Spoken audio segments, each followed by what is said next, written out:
how can you like prevent the confusion? Because I think sometimes what I'm saying is like the confusion is intentional. Like they want to keep you confused because then it's easier to control you. Like it's easier to tell you what to do. It's easier to like have you fear for your job. It's easier to just do whatever they need you to do so that their boss's boss is happy.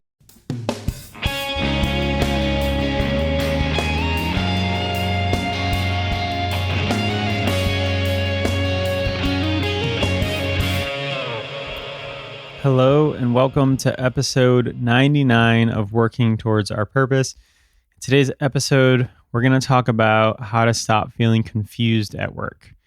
But before we get into that, we're going to take a moment and just check in with ourselves and see how we're feeling today.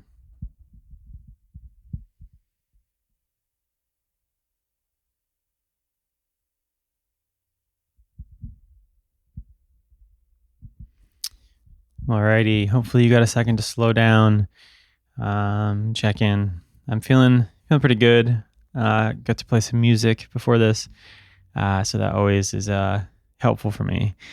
But today's episode is going to be for maybe someone out there who is feeling confused at work. Been kind of talking with somebody who's in the corporate setting and going through some stuff and just like really feeling confused by what's going on. And I think that it's a feeling that's super common for me because I remember when I first got into corporate America after graduating college, I was like always really confused, and I was like, I don't understand what's happening here. I don't understand what's going on. And for me, it was just a really confusing place. And so I definitely empathized with my friend, and it just brought up this topic of like how sometimes, and I don't like to be like super negative, especially on here, but sometimes when you're in a corporate setting and you have bosses, sometimes they intentionally confuse you and they want you to feel confused. And I just want to like identify that and call that out because I feel like for me it was super common. For my friend, I could see it happening, and I've talked to people about it before, and it's just it's crazy and it's unfair. And I feel like sometimes some of the best workers are the ones that get taken advantage of the most, like the people that try the hardest and the people that want to do a good job tend to get like jostled around in that environment. And I'm not speaking to everyone, but that was my experience.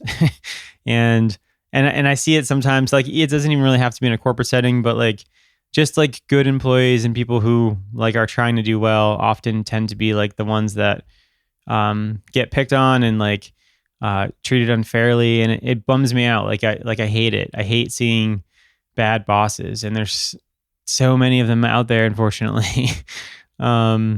So the point of today's episode is not to like rag on bad bosses, but to talk about how you can like look out for yourself. And it is unfortunate that we have to do that, but I think that there's like two things that I think you can do to get yourself out of like feeling so confused at work. Because for example, here's a story that like from my personal experience. Like when I was working my first big job, I was there for a year, and like most other people there, when engineers were there for a year, you became like an engineer 2, and you started as an engineer 1, you got to an engineer 2, there was like engineer 3, and then like, I don't know, something above that. And that's just kind of the structure of how it worked. And so, I came up on my year and my boss didn't really say anything to me. So eventually I was like, hey, like, what do I need to do to be an engineer 2? I felt like I was doing a good job. I felt like I was doing extra things that I didn't need to. And he was like, oh, you're doing great. Like everything's fine. Just keep doing what you're doing. They only do this like at a certain time of the year. So just got to wait to the certain time of the year. I was like, oh, okay, sure. Kept asking him because it like so much time kept going by. I think I was there for like a year and a half before the time came. And then he had like my review, and I was expecting on his review him being like, yep, you're an engineer 2 now, here's your title and salary raise. And instead, we had a conversation about an incident that happened, like one small thing that happened at work, and he was like, "Yeah, you don't like deserve it. Like you're not going to be an engineer too. This thing happened, and it shows me that like you're not an engineer too." And I was like so confused because every single time I asked him before that, he was like, "Yeah, you're great. Everything's good." And he brought up one example of like a miscommunication and was like, "Yep, that's why you're not getting it." And obviously I was like hurt and I was like angry. I remember him saying that and being like, "I don't know what to say right now."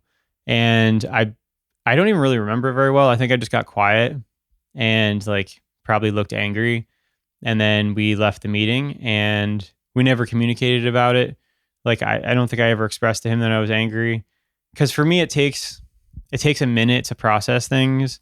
Like somebody can't just like say something to me and I just like off the bat like can have a retort. I very much need to like think about what's happening. So that happened and then like I felt like I couldn't because time went by and we just never really talked about it. And I basically just then started looking for a new job and then found a new job and quit, which probably isn't the best answer, but it was the way I got through it. Because I felt like I wasn't being taken care of. Like I tried hard, I gave my honest effort, and my boss was like, "Yeah, nope, sorry," and that was like a big bummer for me. So I yeah, I moved on, and not in a regretful way, but like that's kind of like what led me onto the path of like leaving that corporate environment because it was more of the same in my new job. But yeah, just the confusion of like what's happening. Like there's so much confusion around what's happening, and I would like talk to people at work, and like I had a mentor, and he never really gave me good advice. The only advice that he gave me was always like, just fall in line, be quiet, do your job, and get out of here after 8 hours. And, that was his prerogative and that's what worked for him. But for me, like acting against my authentic self and acting against what I think is right, just to like be quiet and not be noticed, did not feel good to me. And it's that's very much encouraged in the corporate, my experience is very much encouraged in the corporate environment. And I just really couldn't do it. Like I spent a majority of my life like just yes, yes sir, yep, yes. Like I couldn't just do that again. Like it felt wrong and it like ate at my soul and I was like I can't do this.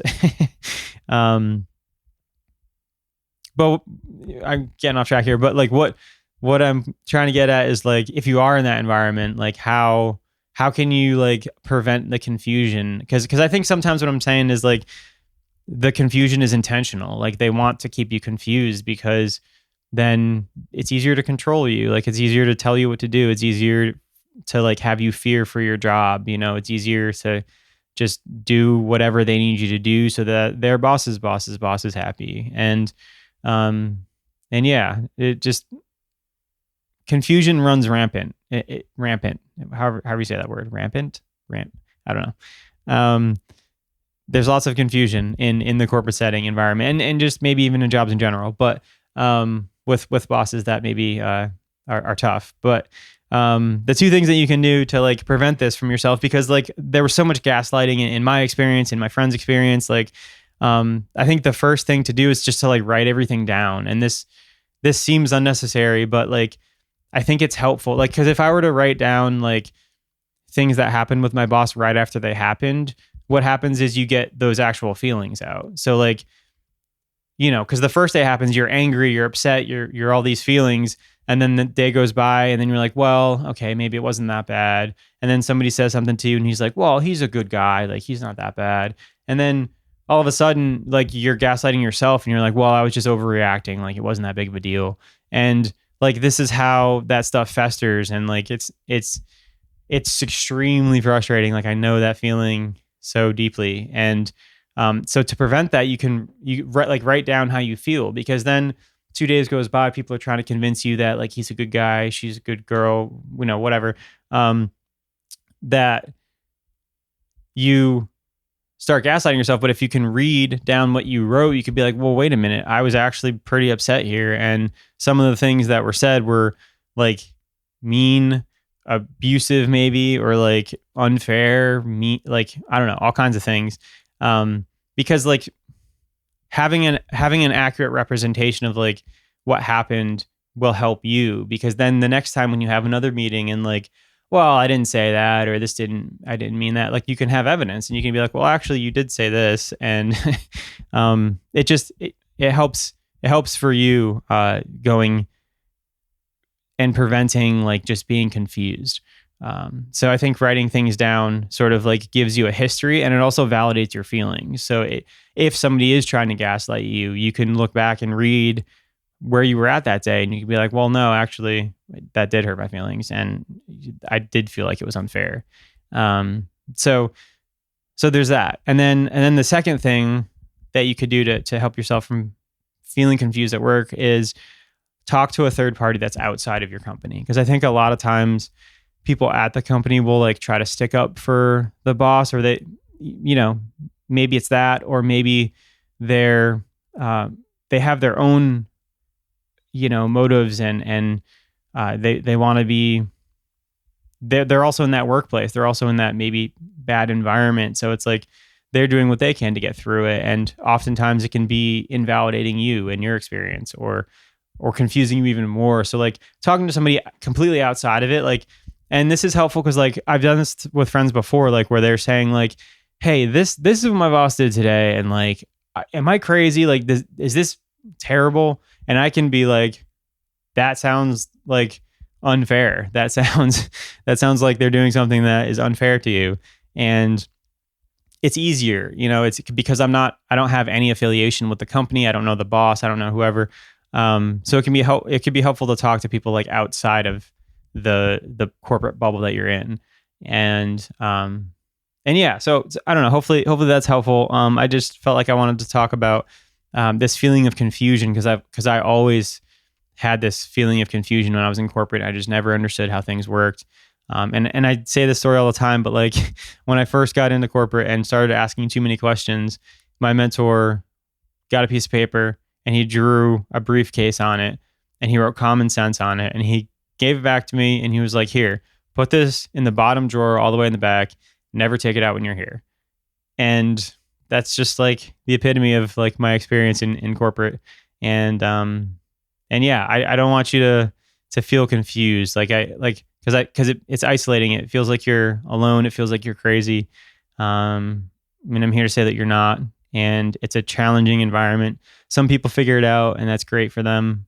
But for me, it was really difficult. And for how I am, it was just a hard place to be in. And hopefully these two things can help you to get by. Maybe if the next time somebody's like trying to gaslight you, or make you feel confused, because I think that's unfair. But yeah, that's all I got for today. Hopefully that was helpful. If you're interested in helping reduce or soften your inner critic, if you have a strong inner critic like I do, then I have a free guide that can help you do that, in the link in the show notes and the description. So head over there. But thank you for listening. It's episode 99, and next episode is 100. Maybe I'll try to do something a little bit special, but I'm going to do like a little bit longer of an episode and talk about everything I've learned over the last 3 years of this podcast. And then I'm probably going a little bit of a hiatus. And yeah, so don't miss out on next week's episode. And thank you for being here. I appreciate you all, and I will see you on another episode real soon.